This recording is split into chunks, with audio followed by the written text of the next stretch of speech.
Hello friends, I'm Sydney Mommy bringing you easy, healthy and traditional recipes which also taste great. This is day 4 of Navarathri 2024. Today I'm bringing you this South Indian popular recipe called as Semiya Payasam. It is made of vermicelli. It's like a kheer. It's a sweet dish and we make it for prasadam for the goddess. Let's get into it. Okay, let's look at the ingredients for Semiya Payasam. I've got these Semiya from the store. It is not roasted. Normally for other functions I will get roasted ones, but because this is a Naivedyam or Prasadam for God, we can't use the already roasted ones. We have to buy the fresh raw ones and roast it at home. So I've got that around a small cup. The other ingredients will be the cashew nut and sultanas or raisins for seasoning, and ghee for frying them, of course milk and some saffron, cardamom powder and sugar. So these are the basic ingredients I'm going to be using. Let's get started. I'm going to start with first roasting the cashew nuts and the raisins in ghee. Yeah, that's all I'm going to add. So this much of raisins and this much of cashew nuts, because I'm making only a small quantity.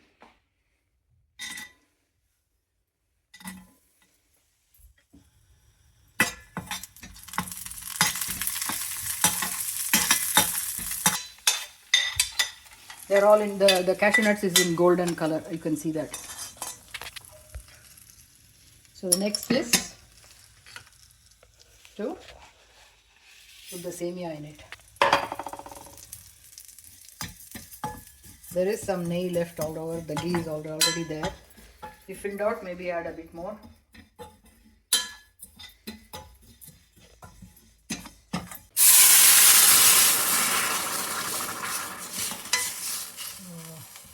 Now we'll keep stirring this until it cooks. And then we add the milk. Adding cardamom powder, 2 pinches. So that's as I said in my earlier video, you don't need to make sundal every day, because if you're living abroad, not in India, you're not having visitors every day for Navarathri, especially small kids, it's okay to just make any other prasadam. Back when my kids were younger, I used to have at least guests like 2 or 3 times during Navaratri, because they had friends who were all like under 10, 12 like that.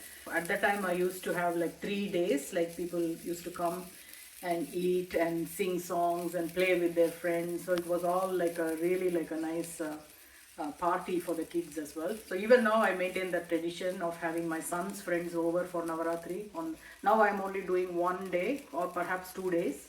And I invite my grown-up son's friends, and I cook everything like vegetarian, no onion, no garlic things, and they all come and eat.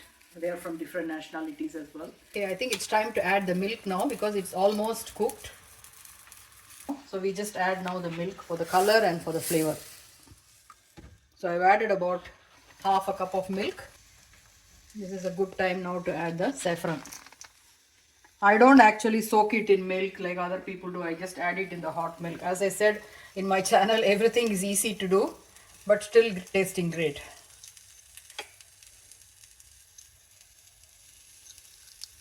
So this is actually Afghanistan saffron that we got in a suburb that has a lot of Afghans and other Middle Eastern people living. So this is quite authentic, and it really adds to the flavor of the payasam. To make it richer, you can also add, like if you have almond flour, you can add a scoop of that just to make the payasam a bit more richer and more nutrient dense. Today I will also be singing Abhirami Andadi songs, which is Abhirami Andadi is a famous 100-verse poem written by a famous saint or devotee of the goddess, and he wrote 100 verses, and I know about 10 or 12. I know up to 12 in a song format, so I'll be singing them in a song format in the evening. Every day I do different types of prayers for Navaratri. One day I just recite Lalita Sahasranamam. One day I just sing many songs which was composed in our local Besanagar temple in Ratnagiri temple. I sing all of the songs from that. And another day there is a Matruka Pushpamala that I sing as well, which is set in Raga Malika. So I sing that. And then Saundarya Lagari, I know 21 in different ragas. Each verse is in each poem is in a different raga. So that's another thing I do. Of course, on Saraswati Puja, we will do the Saraswati Ashtotram and sing songs about Saraswati. See how the color has changed now. It's no longer the milk color, the color has changed now. So now I'll be adding the sugar. Sugar is really to taste. This is raw sugar.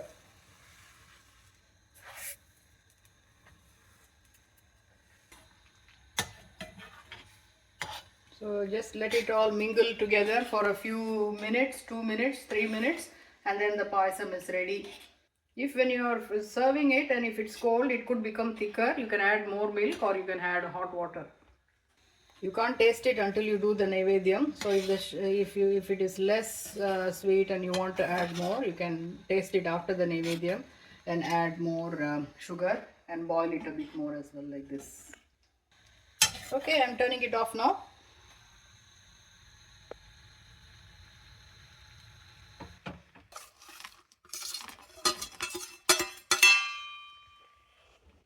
There you have it. I'm going to add the almond as well.